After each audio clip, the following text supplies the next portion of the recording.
আফ্রিকার উত্তপ্ত মরুভূমিতে আবারও রক্তে ভিজেছে বাংলাদেশের জাতীয় পতাকা। সুদানের আবেই অঞ্চলে জাতিসংঘ শান্তিরক্ষা মিশনের ঘাঁটিতে এক নির্মম ড্রোন হামলায় প্রাণ হারিয়েছেন ৬ জন বাংলাদেশি শান্তিরক্ষী। আহত হয়েছেন আরও ৮ জন। গতকাল শনিবার স্থানীয় সময় বিকেল ৩:৪০ থেকে ৫০ মিনিটের মধ্যে এই হামলা চালায় বিচ্ছিন্নতাবাদী সশস্ত্র গোষ্ঠী।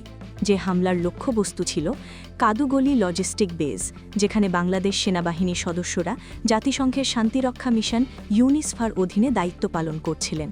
আজ রোববার দুপুরে বাংলাদেশ সেনাবাহিনীর আন্তঃবাহিনী জনসংযোগ পরিদপ্তর ISPR তাদের ভেরিফাইড ফেসবুক পেজে এই হৃদয় বিদারক সংবাদ নিশ্চিত করে শহীদ ও আহত সকলের নাম পরিচয় প্রকাশ করেছে। শহীদদের তালিকায় রয়েছেন নাটোরের সন্তান কর্পোরাল মোহাম্মদ মাসুদ রানা, কুড়িগ্রামের ২ বীর যোদ্ধা সৈনিক মোহাম্মদ মুমিনুল ইসলাম ও সৈনিক শান্ত মণ্ডল, রাজবাড়ির সৈনিক শামীম রেজা, কিশোরগঞ্জের মেস ওয়েটার মোহাম্মদ জাহাঙ্গীর আলম এবং গাইবান্ধার লন্ড্রি কর্মচারী মোহাম্মদ সবুজ মিয়া। এরা প্রত্যেকে ছিলেন সাধারণ বাংলাদেশি পরিবারের সন্তান, যারা হাজার মাইল দূরে গিয়েছিলেন শান্তি প্রতিষ্ঠার মহান ব্রতে, কিন্তু আর ফিরবেন না নিজ মাটিতে। আহত ৮ শান্তিরক্ষীর মধ্যে রয়েছেন কুষ্টিয়ার লেফটেন্যান্ট কর্নেল খন্দকার খালিকুজ্জামান, দিনাজপুরের সার্জেন্ট মোহাম্মদ মোস্তাকিম হোসেন, ঢাকার কর্পোরাল আফরোজা পারভিন ইতি, বরগুনার ল্যান্স কর্পোরাল মুহিবুল ইসলাম, কুড়িগ্রামের সৈনিক মেজবাউল কবির, রংপুরের সৈনিক উম্মে হানি আক্তার, মানিকগঞ্জের সৈনিক চুমকি আক্তার এবং নোয়াখালীর সৈনিক মোহাম্মদ মানাজির আহসান। এদের মধ্যে সৈনিক মেজবাউল কবিরের অবস্থা সংকটাপন্ন হওয়ায় জরুরি অস্ত্রোপচার সম্পন্ন হয়েছে এবং তিনি এখন নিবিড় পর্যবেক্ষণে রয়েছেন। বাকি ৭ জনকে হেলিকপ্টারে করে উন্নততর চিকিৎসা কেন্দ্রে স্থানান্তর করা হয়েছে।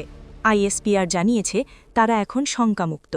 প্রসঙ্গত, সুদান ও দক্ষিণ সুদানের মধ্যবর্তী বিরোধপূর্ণ আবেই অঞ্চলে ২০১১ সাল থেকে জাতিসংঘের অন্তর্কালীন নিরাপত্তা বাহিনী ইউনিসফা শান্তি ও স্থিতিশীলতা রক্ষায় কাজ করে আসছে।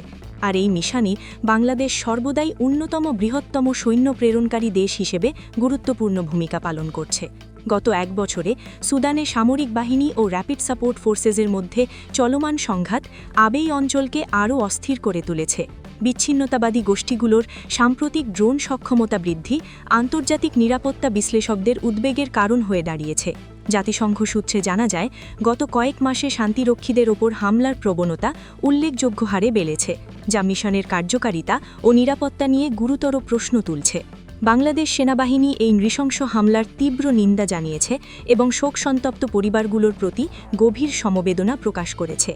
ISPR-এর বিবৃতিতে বলা হয়েছে, শহীদ শান্তিরক্ষীদের আত্মত্যাগ বিশ্ব শান্তি প্রতিষ্ঠায় বাংলাদেশের অঙ্গীকারের এক উজ্জ্বল ও গৌরবময় নিদর্শন হয়ে থাকবে। স্মরণ করা যেতে পারে, জাতিসংঘ শান্তিরক্ষা মিশনে বাংলাদেশ এখন পর্যন্ত ১.৫ শতাধিক সদস্যকে হারিয়েছে। বিশ্বশান্তির জন্য যে মূল্য দিয়েছে এই ছোট্ট দেশটি, তা অপরিসীম ও অতুলনীয়। আজ নাটোর, কুড়িগ্রাম, রাজবাড়ী, কিশোরগঞ্জ ও গাইবান্ধায় ৬টি পরিবার অপেক্ষা করছেন তাদের প্রিয়জনের মরদেহের জন্য, যারা ঘরে ফিরবেন জাতীয় পতাকায় মোড়া কফিনে। বিশ্ব আজ তাদের সেলিউট জানাক, কারণ তারাই প্রমাণ করেছেন বাংলাদেশ শুধু শান্তির কথা বলে না, শান্তির জন্য রক্ত দেয়।